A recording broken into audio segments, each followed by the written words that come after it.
Let Us Be Muslims by the late Sayyid Abul Mawdudi, edited by Khurram Murad. Chapter 28, Meaning of Jihad. Brothers in Islam, the prayer, fasting, almsgiving, and pilgrimage are so important that they are described as the pillars of Islam. They are not, however, like the worship rites in other religions. This we must understand clearly. Nor are they meant to please Allah by their mere outward observance. These acts of worship have in fact been ordained to prepare us for a greater purpose and to train us for a greater duty. Now that we have seen in some detail the nature of this training with the mode of this preparation, let us come to the most critical question. What exactly is that great ultimate purpose? The ultimate objective. Stated simply, the ultimate objective of Islam is to abolish the lordship of man over man and bring him under the rule of the one God. To stake everything you have, including your lives, to achieve this purpose is called Jihad. The prayer, fasting, almsgivings, and pilgrimage all prepare you for Jihad. But as you have long since forgotten this objective as well as the mission entrusted to you, and because all acts of worship have been reduced to their spiritual contents, this brief statement may be difficult to understand. Explanation is therefore necessary. Root of all evil. Corrupt rule is the root of all the evils you find in the world. Governments have access to power and resources. They frame laws. They control administration. They possess the instruments of coercion like the police and army. Evils exist and flourish in the life of society because governments themselves either spread them or condone them. Obviously, the power required to make anything prevail lies with governments. For example, why is adultery being openly indulged in, and why is prostitution carried out publicly? Only because adultery is not a crime in the eyes of those who govern? They themselves indulge in it, and as well as allowing others to do so. If they wanted to stop it, it could not flourish. Why is interest rampant? Why are the rich sucking the blood of the poor? Because governments themselves acquire wealth through interest and help others to do the same. Big money-lending houses and banks flourish only because of governmental support. You also notice that moral depravity and permissiveness are increasing. Why? Simply because that is how governments have educated and trained people. If you want to produce a different kind of man, you simply do not possess the resources to provide a different kind of education. And even if you somehow do produce a few people, where will they find jobs? All means of livelihood and employment are controlled by corrupt governments. Fighting and killing are taking place across the world on an unprecedented scale. Knowledge so assiduously acquired by man is being employed to exterminate man himself. The hard-earned fruits of human civilization are being put to the fire. Precious lives are being destroyed with less thought than would be given to the fate of a potter's vessel of clay. Why is this so? Simply because the most wicked and mischievous among the children of Adam have come to command authority and leadership over the nations of the world. Since they hold the ring of power, the world must go the way they want to take it. Knowledge, wealth, labor, lives, all are directed toward the goal they have chosen. Oppression prevails through the world. The weak are denied justice. The poor find life a hard burden. Courts have become shops where justice can be bought in return for money. Exorbitant taxes are levied upon people, which are then wasted on high salaries for public officials, on giant buildings, on armaments, and on other extravagances. Feudal lords, moneylenders and creditors, religious leaders, dealers in pornography, gambling bosses, drug pushers, manufacturers of alcohol and pimps are ruining the life, wealth, honor and morality of God's creation, and there is nobody to stop them. Why is all this happening? Simply because governments are corrupt. The hands that hold power are evil. They themselves perpetuate oppression and side with oppressors. The perversions of thinking, the degenerations of morals, the misuse of human capacities and capabilities, the dishonest and exploitive business practice, oppression and injustice, and destructions of God's creation, all result from this. The keys of power are in the wrong hands. So long as power is wielded by wicked and evil hands, human society cannot be set on the right course. The first step, human well-being and happiness, therefore, will only come about by attacking the evil afflicting society at its roots.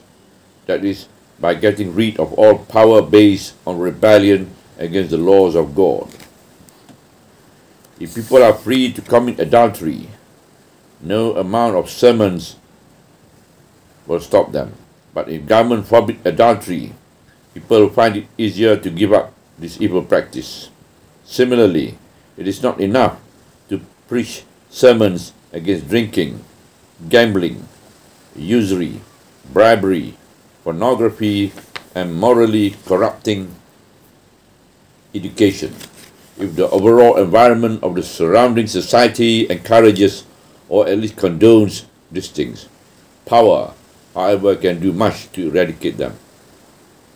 Likewise, merely exhortation and good counsel will not help if you want to eradicate exploitation of man by men, prevent misuse of human wealth and talent, stamp out oppression and establish justice, erase corruption, stop bloodshed, give dignity to the downtrodden, restore equality, prosperity and peace to all. What is needed is a demonstration from those in power that corruption, oppression, injustice, exploitation, immorality, and godlessness will not be tolerated, and that positive action will be taken in accordance with God's law to promote the creation of a just, God-fearing and God-loving society. So I say to you, if you really want to root out corruption, now so widespread on God's earth, stand up and fight against corrupt rule. Take power and use it on God's behalf. It is useless to think you can change things by preaching alone. Origin of corrupt rule. What is the root cause of corrupt rule? What is the most fundamental change that would prevent power from becoming corrupt? The lordship of man over man is the root cause of all corrupt rule. The only way to reform and change is to accept the sovereignty of God over man. Do not be surprised at hearing such a brief answer to the complex and profound question of the origin of evil in the world today. Search as long as you like for other answers. You will not find any. Let us ask ourselves a few simple questions. Has the earth we live on been made by God or by some other being? Have the human beings who inhabited the earth been created by God or by somebody else? Have all the countless necessities of our life been provided by God or by somebody else? If the answer to this question is God, if the earth, human beings, and all our things needed to sustain them have been created by God alone, then obviously the land belongs to God, the wealth belongs to God, and the people belongs to God. In such a situation, how can it be right and proper for anyone to establish his rule on God's earth or governs God's subject by any law except that of God? Do you find it reasonable that the land be owned by one being but another being ruled over it, that a property belongs to one person but some other person is treated as its owner, that the subjects belong to one sovereign but another sovereign reigns over them? Such thing clearly runs contrary to reality, reason, and justice. And because of this, wherever and whenever such a situation is found, the results are always disastrous. Human beings who assume absolute power to make laws of their own are bound to make mistakes because of their ignorance and act unjustly and oppressively because of their selfish end. First, they do not possess sufficient knowledge to frame correct and just laws for human life. And second, devoid of fear of God and not seeing themselves accountable to God, they assume absolute powers. Being in power, they control people's means of livelihood. They are absolute masters of their lives and properties. They subject them to total obedience. Do you think, therefore, that in such circumstances they can be trusted or governed according to the tenets of truth and justice? Can you expect them to be proper trustees of public money? Can you hope that they will refrain from usurping people's right, from collecting illegal wealth, and from subjugating God's creation to their own desires? Is it possible that such people will follow the right path and encourage others to walk along it? Never. Never. 1,000 years of human experience testify to the contrary. Witness those who feel no fear of God today and are heedless of accountability in the hereafter. How great despots, oppressors, betrayers of trust, and evildoers have they become after they have acquired power. Lordship over men. No man should rule over another man. All men should live under the one God. Thus, fundamental change is needed in the framework of all human governments. Those who govern must not become masters, but recognizing God as their only sovereign, must rule as his deputies and trustees. They must discharge their responsibilities with the consciousness that ultimately they will have to give an account of their trust to that King who knows both the seen and the unseen. All laws should be based on the guidance of that God who has knowledge of all realities, who is the source of all wisdom. Nobody has the power to change God's law or to amend them or to repeal them. Otherwise, corruption will creep in due to human ignorance, selfishness, and desires. What Islam demands from those who submit to God as the real sovereign, their only ruler, and who accept to abide by his rules as brought by his prophet, blessing and peace be on him, is quite obvious. They should rise to bring their king's land under his law, to destroy the power of those rebels amongst his subjects who have set themselves up as sovereign, and to free his subject from the burden of slavery to others. Merely believing in God as God and in his law as the true law is not enough. As soon as you believe in these two things, a sacred duty devolves upon you. Wherever you are, in whichever country you live, you must strive to change the wrong basis of government and seize all powers to rule and make laws from those who do not fear God. You must also provide leadership to God's servant and conduct the affairs of the government in accordance with God's law, remaining fully conscious of living in God's presence and being accountable to Him in the hereafter. The name of this striving is Jihad. Temptation of power. We all know that power can corrupt. Temptations rise within our hearts to behave as gods once we acquire control over the lives and wealth of people. Taking power is less difficult than protecting ourselves from abusing that power when it is taken. The problem is how to stop ourselves turning ourselves into gods rather than being servants of God. For what benefit is it to anyone if we get rid of one pharaoh and promptly replace him with another? Therefore, before calling upon us to undergo the severe trials of having power, Islam considers it necessary to prepare us for it. You have no right to start fighting for power until you have cleansed your heart of all selfishness.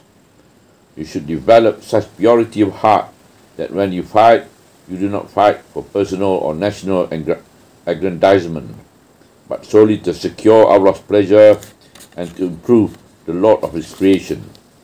Merely on the basis of reciting the Kalimah, Islam does not permit you to wage wars against God's creation and do in the name of God and His Messenger the same evil acts which the oppressors and rebels of God perpetrate. You must therefore have the necessary strength to shoulder such heavy responsibility. Rituals, a training course. The prayers, fasting, almsgiving and pilgrimage at their deepest level provide preparation and training for the assumption of just power. Just as government trains their armies, police forces and civil service before employing them to do their job, so does Islam, the deen given by Allah. It first trains all those who volunteer for service to God before allowing them to undertake jihad and establish God's rule on earth.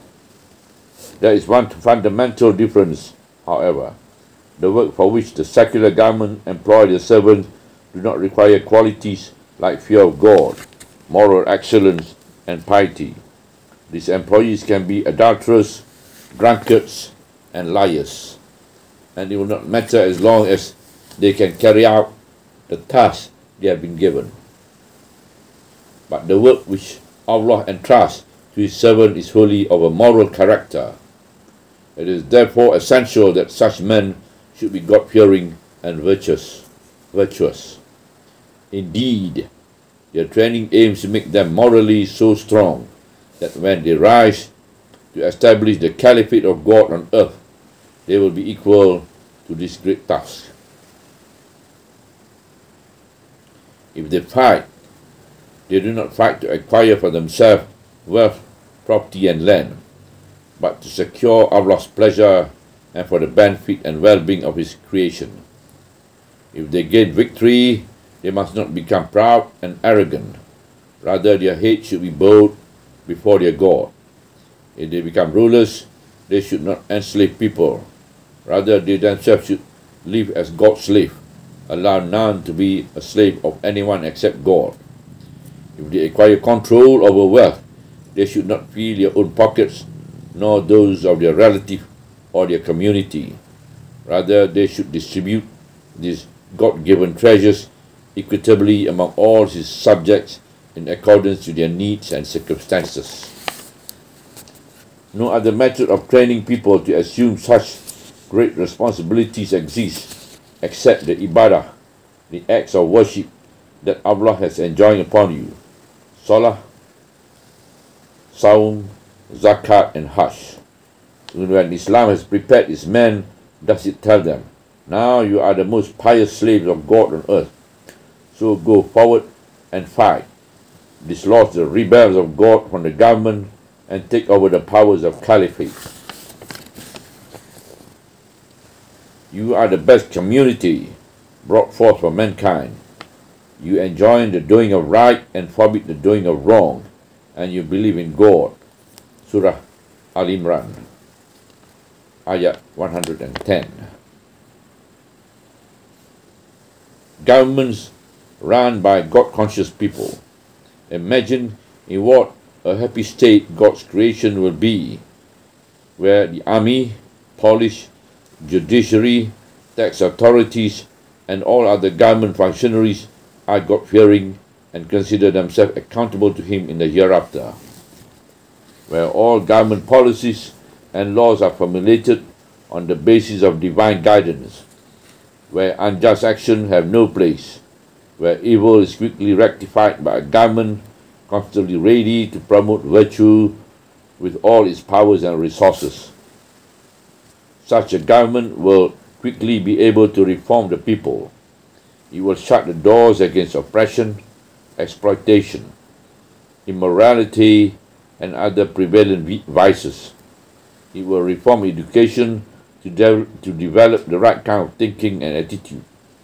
Once people have the chance to live in a just and fair, peaceful and moral society, eyes turn blind by long exposures to a godless leadership will sooner or later begin to perceive and recognize the truth. Likewise, hearts furred up by vices surrounding them for centuries will become clear again and begin to see the truth. No more then will people find any difficulty understanding the simple truth that Allah alone is your God and they should serve no one else, and that the prophets who claim to have brought His guidance were truthful. Thoughts which today look extremely difficult to instill into the minds of people will penetrate automatically. Teachings which cannot be explained today through speeches and books will be understood immediately, for they will see with their own eyes the vast difference between a world run on man-made laws and one governed by divine guidance. Submitting to the one God and accepting the truthfulness of His Prophet, blessing and peace be on him, will be very easy. To reject them will be almost impossible. I doubt that more than a handful of people in 1,000 will display such great obstinacy as to reject the truth of Islam in preference to kufur. Who will choose a thorn as against a flower? For a long time, brothers, you have been performing the various acts of worship without giving any thought to the ultimate purpose behind them. Never did you prepare yourself for that purpose. But now I say, you must understand that a heart devoid of any intention to undertake jihad will find all ritual worships empty of meaning, nor will those acts bring you any nearer to your God. Subhanallah, walhamdulillah, wa la ilaha illallah, wallahu akbar, wa la hawla wa la quwwata illa billahi al-aliyyil azim, wa la hawla wa la quwwata illa billahi al-aliyyil azim, wa la hawla wa la quwwata illa billahi al-aliyyil azim.